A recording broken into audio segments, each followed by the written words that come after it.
Bonjour, je suis Marine Gelé, chargée de projet à l'Institut de l'élevage et pilote du casar Biomarclay.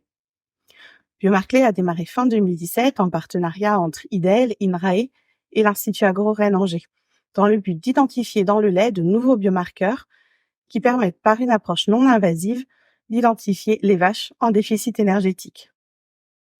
Le déficit énergétique, c'est lorsque l'énergie apportée par l'alimentation ne couvre pas les besoins des vaches laitières. Quand il est trop sévère ou dure trop longtemps, il entraîne des conséquences délétères sur la production, la reproduction ou la santé des vaches, et donc sur l'économie de l'exploitation. La capacité à endurer un déficit dépend d'une vache à l'autre.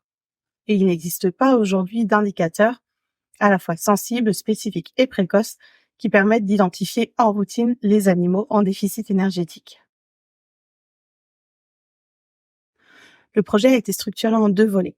Un volet recherche qui visait à caractériser la réponse des vaches laitières à un déficit énergétique et identifier des biomarqueurs de cette réponse, et un volet transfert dont le but était de mieux comprendre la perception et les besoins des éleveurs, conseillers et enseignants pour leur proposer des contenus pédagogiques adaptés. Pour le volet recherche, la restriction alimentaire nous a servi de modèle expérimental pour l'étude du déficit énergétique. On s'est appuyé sur 2 protocoles.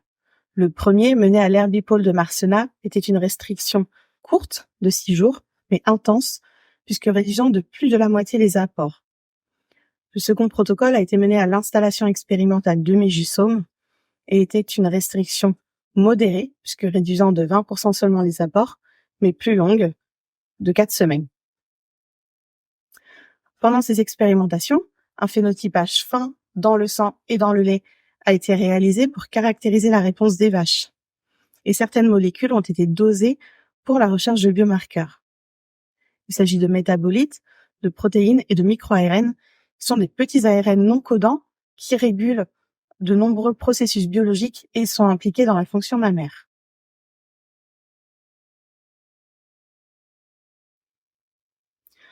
Le projet Biomarclay a abouti à des avancées scientifiques significatives concernant la caractérisation de la réponse des vaches laitières à différents types de restrictions alimentaires.